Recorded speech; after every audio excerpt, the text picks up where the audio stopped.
Bonjour à tous, bienvenue dans cette nouvelle formule du Datapéro. Donc aujourd'hui j'ai deux invités qui vont nous partager leur quotidien, puisqu'ils sont tous les deux DAF et DSX analysés. Je les inviterai à se présenter juste après, pour nous partager leur vécu avec les PME dans lesquels ils travaillent et sur lesquels ils sont amenés à traiter des sujets de data, des sujets potentiellement d'IA, et ça on en parlera également, mais surtout ils vont nous parler de leur métier et de voir quels sont les enjeux d'exploitation des données, où en sont les entreprises, quelle est leur maturité dans les entreprises qu'ils rencontrent.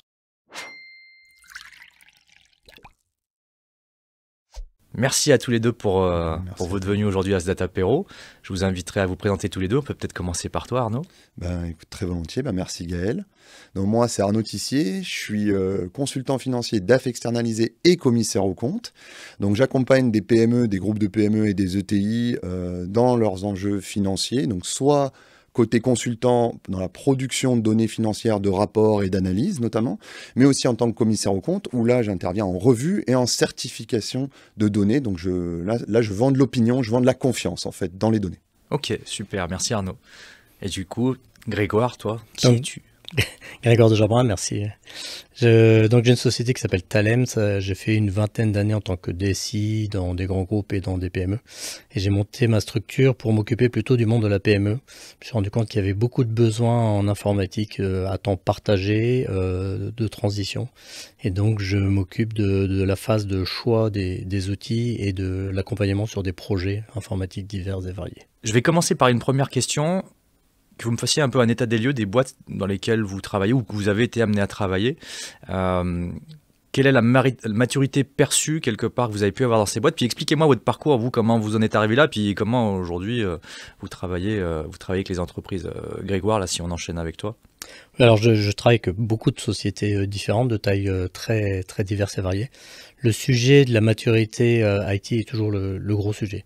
En quoi le dirigeant a perçu les enjeux pour son entreprise des systèmes d'information, en quoi les équipes ont la culture de l'informatique, je tombe toujours sur les mêmes problématiques. Et donc l'enjeu, c'est de à la fois accompagner les équipes et les embarquer dans le projet, accompagner le dirigeant et l'embarquer aussi dans le projet, ce qui n'est pas toujours très simple. On a une idée, on a l'impression que c'est la baguette magique dès qu'on met un outil en place, quel que soit l'outil, on a l'impression que ça va marcher. Mais il faut beaucoup de travail, d'accompagnement, de conduite du changement pour choisir les bons outils. Et mon leitmotiv, c'est toujours de travailler d'abord le métier, le processus métier, de savoir ce qu'on a envie de faire, de couper les silos entre les différentes directions et après de choisir les outils, parce que l'outil c'est jamais un problème, c'est toujours de savoir ce qu'on a envie d'en faire qui est une question. Ouais, alors du coup, je vais rebondir parce que tout à l'heure, j'ai pas posé la question, mais toi, tu viens d'où en fait? C'est quoi ton univers? C'était quoi ton parcours avant de... Alors mon univers est multiple et varié. J'ai Ouais. fait beaucoup de projets ERP, SAP, Ouais. Sage X3. J'ai fait beaucoup de projets divers, CRM, SIRH. Enfin, j'ai vu en fait dans un métier de DSI de PME, on fait tout du sol au plafond. On est le maçon, l'ouvrier et à la fois la tête pensante. Donc c'est ce que j'aime bien aussi dans le monde de la PME, Ouais. c'est que tu influes sur la stratégie de l'entreprise, mais tu es à la fois aussi capable de mettre les mains dans le capot, de faire de la BI, de faire de l'infrastructure, de faire du support parfois, peut-être un peu trop. Ouais. Mais c'est ça qui est intéressant aussi, c'est que j'ai une casquette qui est pluridisciplinaire. Et puis après, ce que je dis toujours à mes clients, c'est que je ne connais pas tout, personne ne connaît tout. En revanche, je connais les bonnes personnes qui vont les aider et les accompagner. Et c'est ça l'objectif. Et le point relatif au PME qui est très important pour moi, c'est que il faut respecter l'ADN de la PME. On va pas mettre un SAP dans une structure de 10 personnes et on va choisir le bon outil et le bon intégrateur qui respecte l'ADN de la société. Ouais, et du coup, la partie data, là, quelle place elle a dans ton activité? Alors la data, c'est toujours le point d'entrée parce que en fait, quelle que soit l'entreprise que je rencontre, il y a des problèmes data. Alors le premier problème, c'est de savoir qu'on a des problèmes. C'est que les dirigeants sont pas tous conscients de l'ampleur du désastre. J'ai jamais vu une société où la data était bien structurée, d'entrée de jeu, où tout se passait très bien. Ce qui est à peu près normal parce que l'humain finalement est comme ça et que l'humain, moi je suis capable du jour au lendemain de pas utiliser la même nomenclature sur un outil. Donc quand on met 10 personnes sur une donnée, forcément le problème se démultiplie. Donc déjà de toucher du doigt quel est le problème, faire une analyse de la data, c'est le premier point d'entrée et c'est le point qui permet aussi de choisir le bon outil derrière parce que quand on est conscient des problèmes qu'on a sur la donnée, on a beaucoup plus de facilité à choisir le bon outil derrière. Ok, super. Alors, je vais revenir sur le métier du coup, hein, on va revenir à la finance. Toi du coup Arnaud, partage-nous un petit peu toi, ton parcours et puis la maturité des entreprises que tu croises sur ces sujets data et notamment la partie pilotage. En fait, c'est un sujet qui m'intéresse parce que c'est ta préoccupation, j'imagine, exploiter les données pour mieux comprendre où en est l'entreprise. Ah ben clairement. Alors donc moi j'ai commencé mon parcours en Big Four où je suis resté plus de 10 ans en fait. Big Four, tu peux peut-être expliquer Alors, parce que Big comment... Four, effectivement, c'est vrai que pour les initiés, ça parle, mais pour les non-initiés, ça parle un peu moins. Donc, c'est des cabinets anglo-saxons, Deloitte, KPMG, EY et Price, pour pas les nommer, qui travaillent avec les plus grosses entreprises mondiales et sur des problématiques diverses et variées, à la fois en accompagnement, à la fois en certification de données. Voilà, ils ont pratiquement tous les services. L'avantage, c'est que moi, quand j'ai commencé, j'ai pu travailler pour des boîtes, des multinationales, en France et à l'étranger, sur des sujets divers et variés, parce que j'ai eu la chance de faire à la fois de l'audit, comme on appelle légal, mais aussi du conseil. Et très rapidement, en fait, quand je pensais conseil, je pensais fusion, acquisition, stratégie, etc. Et en fait, on se rend compte très vite que le conseil, c'est avant tout de l'informatique et de l'IT et de la data. Et c'est là-dessus que j'ai commencé à travailler sur des projets data, en fait, sur des problématiques qui liaient en fait, la finance à des problématiques business qui sont essentiellement des problématiques de données, de stratégie, de process. Et donc, du coup, après un peu plus de 10 ans, en fait, je me suis posé la question, est-ce que je continue dans un Big Four ou est-ce que je bascule de mon côté? J'ai fait le choix de basculer de mon côté, d'être indépendant et d'accompagner des boîtes de taille plus réduite, donc des PME, des startups et des ETI dans ces problématiques-là, puisque, comme l'a très bien dit Grégoire, les grandes entreprises, toutes les entreprises rencontrent des sujets avec les données, toutes les entreprises rencontrent à peu près les mêmes problématiques. En fonction des business, il va y avoir des sensibilités qui sont différentes. Hein. Mais je me suis dit que le marché était là, le besoin était là. Et moi, j'avais à cœur d'apporter mon expérience à la fois côté finance et à la fois côté data, IT, métier que j'avais appris du coup dans ces Big Four. Ok. Et du coup, toi, ton constat aujourd'hui, avec ton recul de l'expérience que tu as avec les PME, les ETI, c'est quoi le niveau de maturité? Ça en est où? Enfin, comment tu le perçois, toi, de ton côté? Alors, les ETI, les PME, elles en sont à poser les bases encore pour l'instant. Hein. Elles ont encore beaucoup de mal à clarifier déjà leur stratégie. Il n'y a pas de stratégie data qui sont claires. Elles ne savent pas non plus les exploiter. Alors que la data, c'est quand même un actif essentiel de l'entreprise. Hein. Les bases de données se vendent extrêmement cher sur le marché. On ne le sait pas, mais ça a beaucoup de valeur. Enfin, tout le monde ne le sait pas. Et donc, ce qui se passe, c'est que avec le contexte digital, avec l'IA, les entreprises sont obligées de s'y mettre. Mais des fois, c'est un peu compliqué. On n'a pas la culture, on n'a pas le process, on ne sait pas par où commencer, etc. Donc, c'est pour ça que Grégoire ou moi, on intervient dans différents niveaux, différentes steps, et on les accompagne. Intéressant. Du coup, là, j'avais une question autour des freins aujourd'hui que vous rencontrez au sein des PME justement, ou potentiellement des ETI, puisqu'on voit il y a des similarités dans le mode de fonctionnement. C'est quoi les principaux freins? Moi, j'en ai quelques-uns que je vais vous donner, qu'on a remonté avec notre observatoire de la maturité data. D'ailleurs, pour ceux que ça intéresse, c'est observatoire-data.fr. On a dans notre enquête là, en 2024 remonté quelques chiffres. Donc, les premiers qui remontent, c'est le manque de temps à consacrer à ces sujets, à 58%. Ça veut dire que c'est pas prioritaire ou c'est pas considéré comme prioritaire. Et vous nous parlerez peut-être de vos cas de figure. 45%, c'est le manque de compétences. C'est-à-dire qu'on parle data, mais en interne, on n'a pas les personnes, on n'a pas les compétences en tout cas. Et 39%, pas de vision claire. Donc en gros, là, on parle stratégie. C'est-à-dire concrètement, en data, mais ok, pour faire quoi? Qu'est-ce que ça va changer chez nous? Peut-être tu veux rebondir là-dessus, Arnaud. Toi, c'est quoi ta vision par rapport à ça, des freins que tu peux rencontrer? C'est exactement, ça rejoint exactement ce que l'Observatoire de la maturité data, les résultats. C'est clairement un manque de temps. Les personnes dans les PME, tout le monde est généralement full. Enfin, on travaille beaucoup, contrairement à ce qu'on pourrait imaginer des fois, mais ça bosse. Et du coup, les gens, il faut du temps pour travailler ces sujets-là. On manque de compétences parce que c'est pas des sujets qui historiquement sont travaillés. On a data. On a fait des choix d'outils qu'on a oublié de mettre à jour et des fois on subit clairement notre choix d'outils. Donc on travaille dans des fichiers Excel à rallonge, chacun a son fichier Excel. Ça rejoint la notion de silo qu'on croise avec Grégoire dans beaucoup d'entreprises. Et après, il manque de vision claire de qu'est-ce qu'on veut en faire, de où est-ce qu'on veut aller. Ouais, ok. Toi, Grégoire, c'est quoi ton... J'ai un exemple très concret, la hiérarchie produit. Un exemple. Dans toutes les entreprises, quand on parle de hiérarchie produit, tout le monde dit mais c'est évident.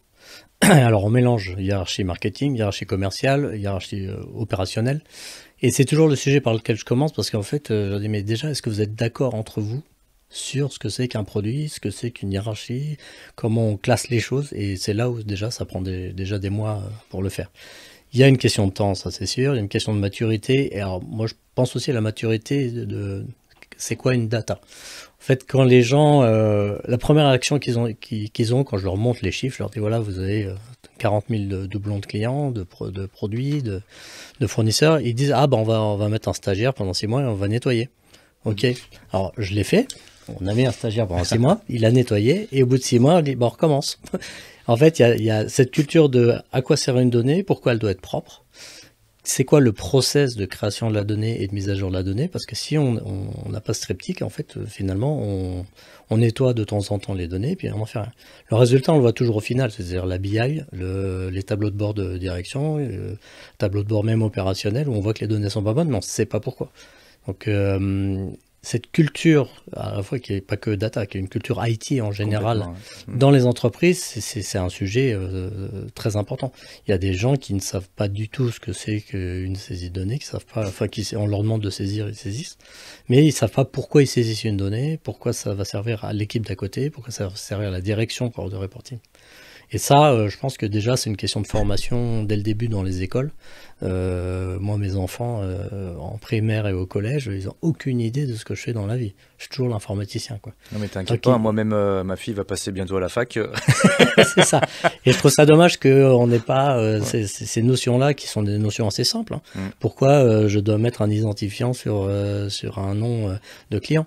Pourquoi un nom il doit être écrit de la bonne manière et pas 2 fois? Pourquoi il ne doit pas y avoir de doublons? Enfin, il y a plein de choses comme ça qui sont des choses de base et qui font que. Après, il y a la question, la big picture, c'est-à-dire que les gens saisissent des informations parce qu'on leur demandait de saisir. Mais le start with the why, pourquoi ça, c'est donner du sens à ce que tu fais. Donner du sens, on rejoint la stratégie de l'entreprise qui parfois n'est pas toujours très claire, même dans la tête des dirigeants. Et tout ça est lié en fait. Et c'est vrai que cette histoire de stratégie, nous on le voit, parce qu'on accompagne, vous le savez, depuis le début, on fait des diagnostics stratégiques. Et effectivement, on a tendance à siloter, c'est-à-dire il y a l'IT d'un côté. Quand il y a des gens de la data, bon, ils sont là aussi, ils sont à dispo de tout le monde, c'est-à-dire c'est les ovnis de la boîte là qui doivent un peu tout faire, ils sont là. Et puis après, de l'autre côté, tu as les dirigeants. Et le problème, c'est que tout le monde ne se parle pas, ou alors en tout cas, chacun a sa vision du sujet. Et pour certains, c'est très très simple, il suffit d'appuyer sur un bouton. Pour d'autres, c'est il va falloir penser comment on va s'organiser pour pouvoir le faire. Puis il y en a d'autres qui disent on n'a pas la data pour pouvoir décider de ça. Comment on fait? Et c'est vrai que ça d'arriver à mettre de l'ordre et de mettre tout le monde autour de la table et de parler business en fait, revenir sur le métier. Et quand on parlait tout à l'heure, tu disais déjà aligner les gens sur les datas qu'on compare. Un indicateur, quand tu vas au commerce, à la finance, et qu'on parle de la marge, ce sujet de marge, il est assez marrant parce que c'est chacun le considère à sa manière. Ah bah là, on peut que te rejoindre. Hein. C'est le nombre de fois où pour produire un reporting, on compile de la donnée, on change, on se dit ah non mais ça correspond pas, c'est pas ce que j'avais en tête le dirigeant, etc. Et en fait, on se rend compte que on met 3 jours à produire un reporting, quoi, en fait. C'est parce que tout le monde n'a pas la même donnée, parce qu'on n'a pas les mêmes notions, c'est pas aligné sur les indicateurs de base de pilotage. Donc, là, je vais rebondir là-dessus. Alors, ce qui est marrant, c'est que toujours dans l'enquête, là, on a 77% des dirigeants qui disent « Je suis convaincu que la donnée, si je l'exploitais mieux dans ma boîte, je serais plus performant. » Donc ça, c'est en gros, je suis convaincu que je serais plus performant si j'exploitais mieux ce potentiel. Derrière, j'en ai 20% qui mettent réellement en place, en gros, qui disent je peux réellement exploiter ce potentiel. Donc ça veut dire entre l'envie, l'idée, le rêve de pouvoir y aller et la mise en place d'un plan d'action, d'une stratégie permettant de réellement exploiter. Il y a un gouffre, il y a une grosse marge. Et si je reviens sur ce sujet pilotage, il y en a encore aujourd'hui dans les répondants, 60% qui disent piloter leur activité avec Excel.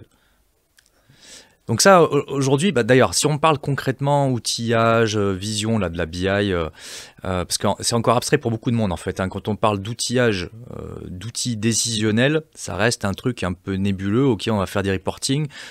Souvent, quand on va voir des directeurs financiers, ils ont fait des super fichiers avec des macros, etc. Le jour où celui qui part avec son fichier, en gros, c'est le gars, il quitte la boîte, ça y est, on a tout perdu. C'est quoi ta vision là-dessus, Arnaud? Alors le problème, c'est revenir les projets BI, c'est bien, ça a été la mode à un moment, tout le monde a voulu installer son outil BI, etc. Mais pareil, la BI, ça reste la visualisation de données. En fait, prioritairement, c'est la donnée.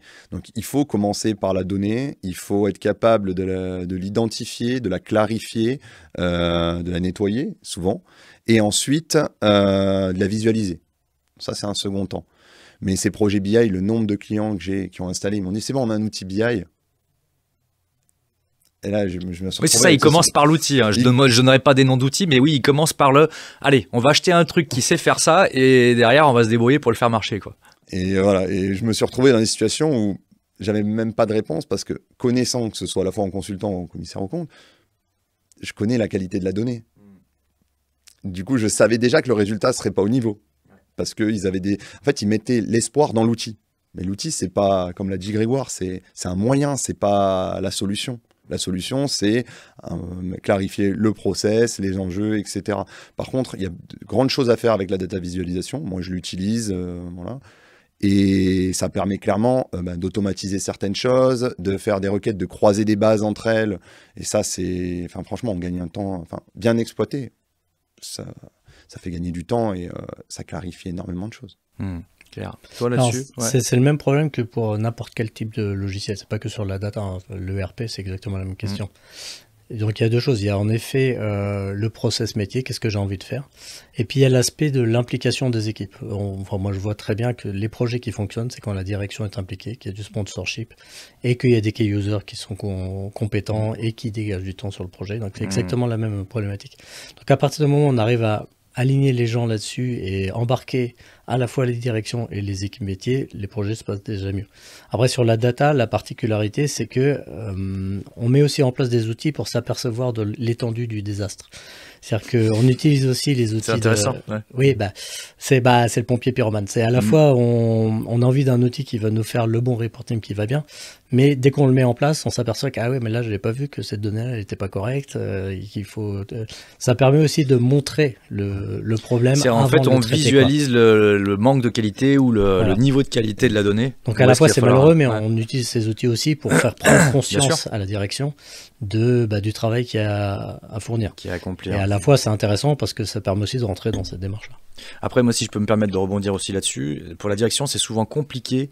En fait, on veut vite le résultat. Donc, la visualisation, excusez-moi, j'ai la voix qui part.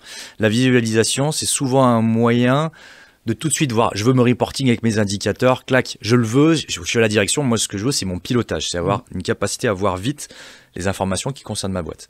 Ce qui est plus dur à comprendre, c'est tout le temps de structuration de ces données qui sont répartis dans différents logiciels dans la boîte, Sage, pas Sage, Salesforce, tous les outils qu'on peut avoir, et qui sont disséminés à gauche et à droite, plus ou moins bien remplis, avec une plus ou moins bonne qualité. Et là, tout ce travail de structuration, il est juste essentiel. Mais par contre, il n'est pas visible. Et ça peut être aussi un gros point bloquant ou freinant pour les directions qui disent, eux, ce qui les intéresse, c'est la partie visible de l'iceberg. Pas tout ce qui se fait derrière. Ça, aujourd'hui, comment vous l'accompagnez? Je sais que c'est pas forcément toujours facile, mais comment vous accompagnez cette phase d'acculturation des dirigeants? Alors, c'est sûr que c'est pas facile. C'est un travail du quotidien. Ouais.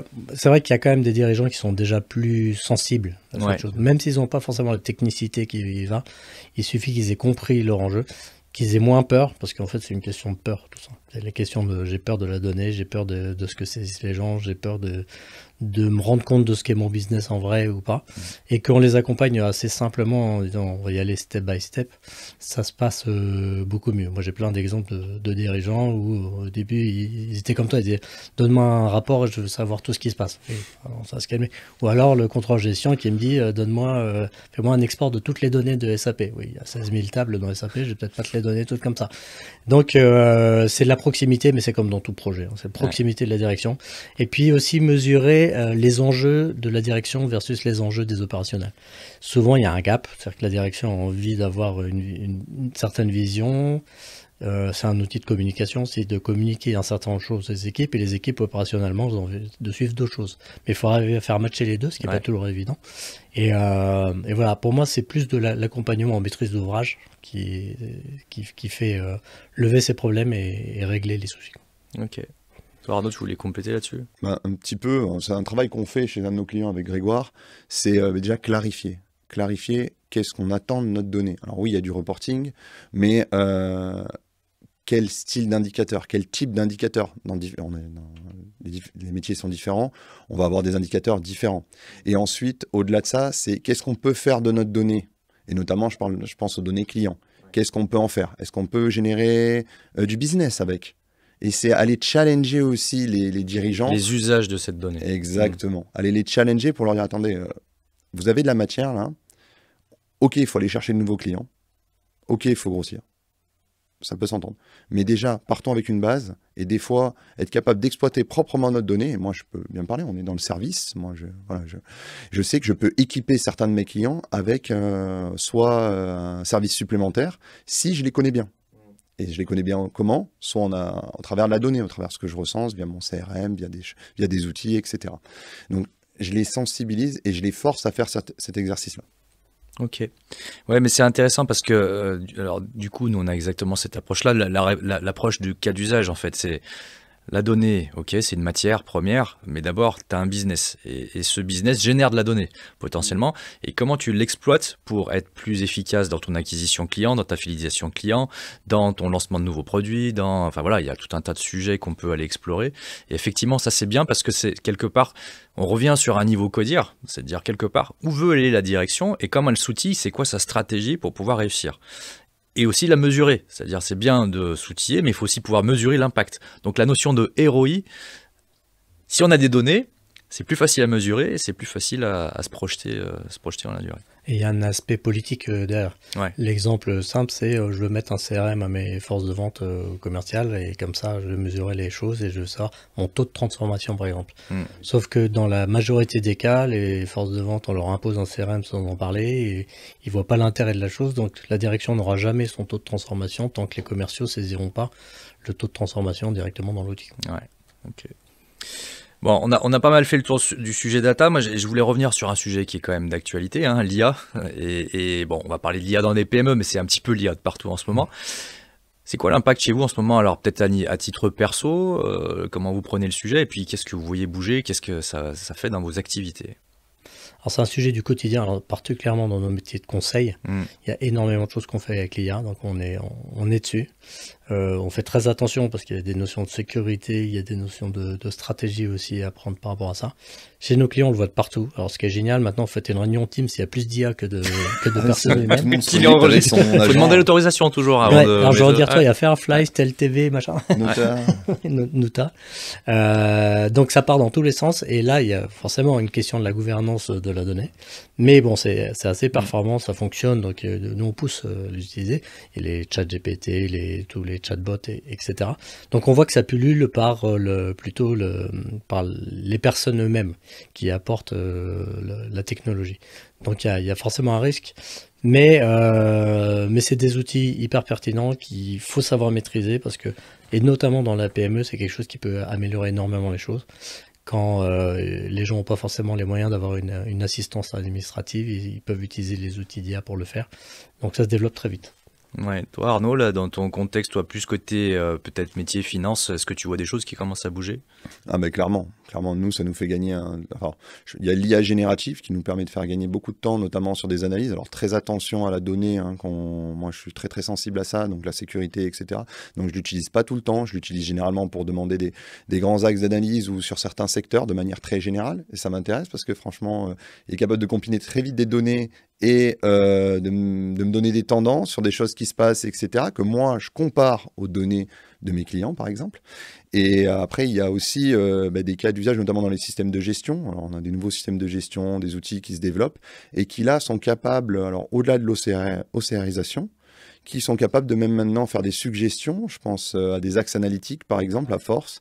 Et du coup, ça sort très rapidement. On est capable, au bout d'une dizaine de fois, l'IA va suggérer d'imputer analytiquement dans cette activité-là. Et ça, c'est incroyable. Là où le travail manuel, des fois, d'aller imputer une dépense, etc., ou lettrer, par exemple, en comptabilité, le lettrage, c'est horrible. Plus personne n'a envie de faire ça. C'est une activité qui a très peu de valeur ajoutée, peut être très, très automatisée. L'IA vient ajouter une couche d'intelligence pour faciliter ça. Et ça, c'est un gain de temps, et je pense pour les PME qui qui va permettre vraiment de gagner en rentabilité et de progresser. Ouais. Moi, ce que je vois, alors moi je vais apporter peut-être pas mon petit bémol, mais les PME sont très très intéressés. Par contre, ils savent pas où ils mettent les pieds. C'est-à-dire que entre la data, l'IA, c'est un petit peu même l'IT, enfin au sens large. Hein, alors, tout dépend du niveau de maturité de la direction, mais voilà, on rentre quand même sur un truc de ok, j'entends parler, il faut y aller, etc. Par quel bout le prendre? Je sais pas trop. Et nous, on a tendance à toujours revenir sur les usages, c'est-à-dire vous posez pas la question si c'est de l'IA, si c'est de la BI, si c'est de la data, etc. Posez-vous la question de ce que vous voulez faire. Typiquement, il y a des usages, c'est de l'automatisation de processus. Il n'y a même pas besoin d'IA pour faire ça. C'est-à-dire qu'on a des outils qui permettent aujourd'hui de faire de l'automatisation. On parle de Make, de Power Apps, Power Automate, etc. Il y a plein de choses qui permettent de le faire et de l'intégrer dans ces processus. Et après, l'IA, effectivement, ça vaut le coup de commencer à se poser des questions. Quand on veut aller plus loin, on parlait d'usage typiquement connaissance documentaire en interne, où je veux rapidement mettre un chatbot en place pour mon SAV parce on a plein de documents sur des produits techniques. Ça, c'est des trucs intéressants qu'on peut aller investiguer. Mais ça nécessite effectivement de revenir sur l'usage pour éviter de s'embarquer sur un projet d'IA qui, quelquefois, si on regarde le ROI, temps investi, le pognon qu'on y a mis par rapport à ce que ça rapporte, alors qu'on aurait peut-être juste automatisé un processus de manière simple et efficace et peut-être repenser le processus, c'est peut-être aussi une bonne manière de voir les choses. Donc l'IA oui, mais pensez d'abord à l'usage. Exact. On en revient toujours à la même chose, le métier d'avant. Ouais, c'est ça. C'est ça. Là, on arrive sur la fin du Datapéro. Si vous aviez alors soit un conseil, soit un truc que vous aimeriez, imaginons, vous avez dans votre bureau un petit écriteau que vous aimeriez faire, c'est pour que ça parle une phrase que vous aimeriez dire à tout dirigeant de PME que vous allez rencontrer, un truc que vous aimeriez bien leur lâcher, là, comme ça, au départ d'une collaboration ou... Alors moi, ce que je dirais, c'est faire simple. Commencer par petit à petit, pas à pas. Parce que les projets de BI qui durent des mois, des siècles, des années, où il n'en sort jamais rien, j'en ai vu plein. Et des projets de data où IA, voire IA. Donc essayer de prendre les choses au fur et à mesure, apprendre en marchant et y aller petit à petit. Ok, super. Et toi, Arnaud? Moi, c'est savoir qui on est et où on va. Point de départ, qui on est et où est-ce qu'on veut aller. Ouais. Si on n'est pas capable de clarifier ça et d'être honnête avec soi-même, on va rencontrer des obstacles et ce sera très très limitant. Le projet, la data, l'IA, on ne saura pas où aller, on va se perdre en chemin, etc. Ça rejoint ce que disait Grégoire sur l'ADN de l'entreprise. Ouais. C'est intéressant parce que tous les deux vous complétez bien du coup, parce que là il y a un côté opérationnel, on y va step by step et ça s'inscrit dans une stratégie, et toi tu as le côté un peu le cap, hein, c'est on part d'ici, on va là-bas, mais il faut y aller à petits pas et pas essayer de franchir, de griller toutes les étapes. Bon, en tout cas, merci à tous les deux, c'était super intéressant comme échange, j'espère que ça plaira à notre audience. Merci à tous pour votre écoute, on espère que ce contenu vous a plu, et dans tous les cas retrouvez-nous dans le prochain Datapéro qui parlera d'un autre sujet que je n'ai pas encore. Merci et à bientôt, au revoir.